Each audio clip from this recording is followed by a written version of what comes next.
Hi everyone, welcome back and welcome to today's video. Today I am sharing with you all 3 DIYs that are inspired by Pottery Barn.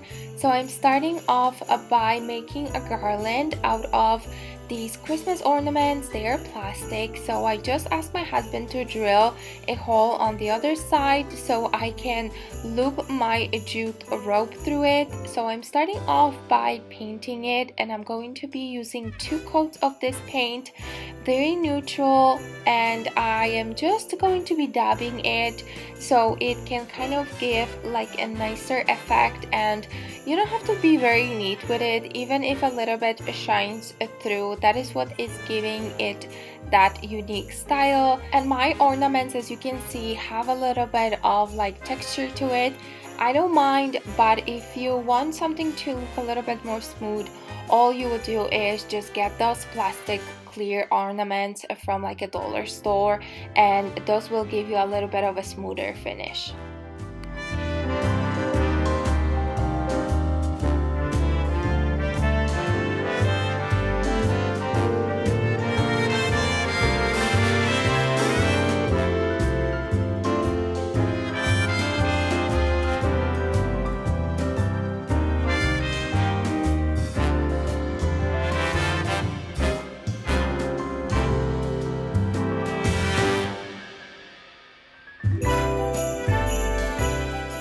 And this is how the ornament looks like after 2 coats of paint, and this is 1 coat of paint. So as you can see, it is kind of shining through. So now I am going to apply this khaki color just to give it a little bit of different color and dimension. And for this, you want to kind of go in different spots, and then you still want your previous color to be shining through. So just dabbing it very carelessly will do that trick.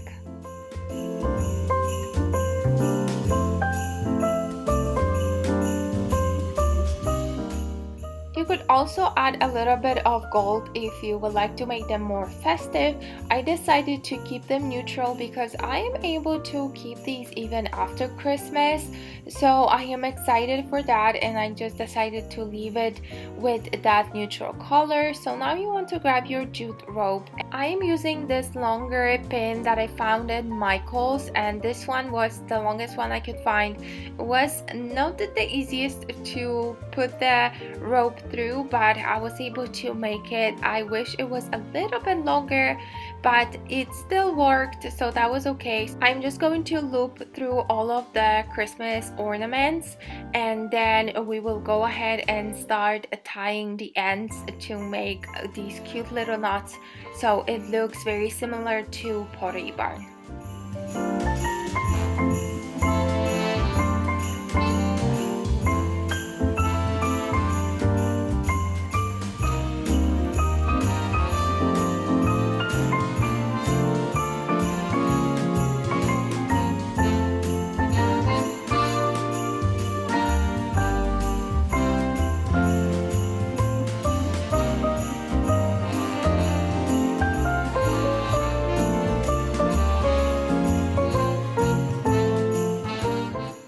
Just tying it about 3 times to make sure that the knots are nice and thick, and then I'm going to cut the ends off, and I'm also leaving a little bit of space in between each ornament so it kind of looks a little bit more spaced out, and just like Pottery Barns looks like.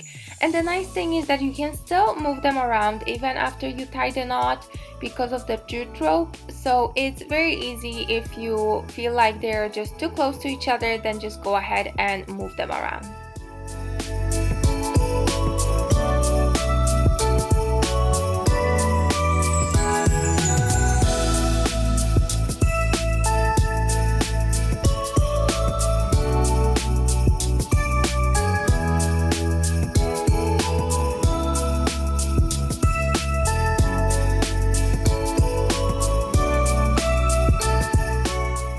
So for the next DIY, I am making this snowflake. If you watched my last year's Christmas Decorate With Me video, then you know I made something similar but on a canvas. And this time I'm just going to be making a snowflake that you can actually hang on your wall, and I thought it turned out so pretty. It did took me a little bit of time to make this, but it was not super difficult. All you needed to make sure is to glue everything properly so it stays in place once you are going to be lifting it up. And I wanted the snowflake to be bigger, so I had to join these two dowels because I couldn't find any larger than this over at Michael's, and one bag was about $4.90, so about $5 Canadian dollars, so it was fairly inexpensive.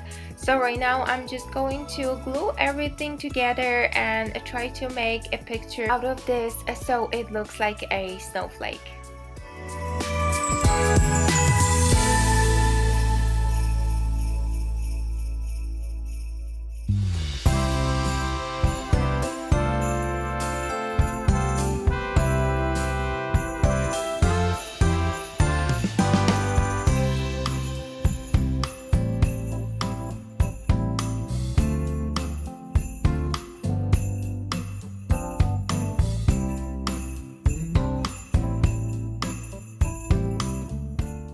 And I am securing it even extra with extra hot glue just to make sure that it stays nice and put.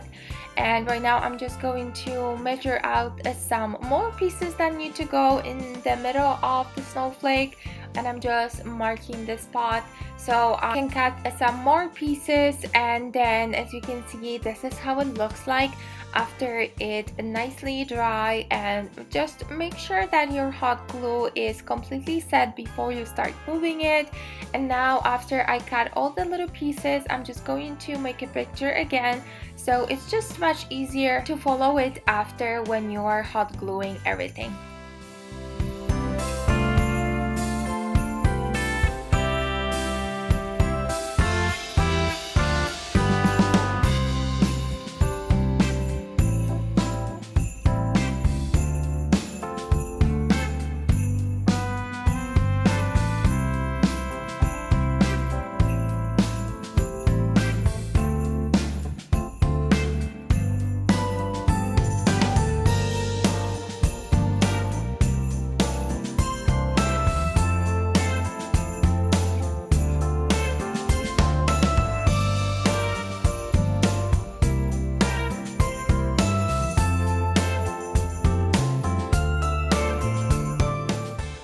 When you are gluing everything and attaching, you just want to make sure you apply a little bit of pressure at the beginning before the hot glue actually sets, so then it doesn't really move around, and then just go on top of it with a little bit more hot glue, and that will set everything for you. And this is how the snowflake looks like, and it turned out really good. And I'm just going to add a little bit of dimension to that, kind of like a wood tone. You could totally just leave it like that. You cannot really see the glue at all because it dries clear, and from far away it doesn't look like anything, but I'm just going to add a little bit of dimension as I mentioned. So I'm just going to paint it with that brown color, and you just want to use a sponge to make sure that you don't apply too much, and if you do have too much, just wipe it off with a paper, and that will pretty much complete this project. And I think it definitely adds a little bit of that extra touch with that paint.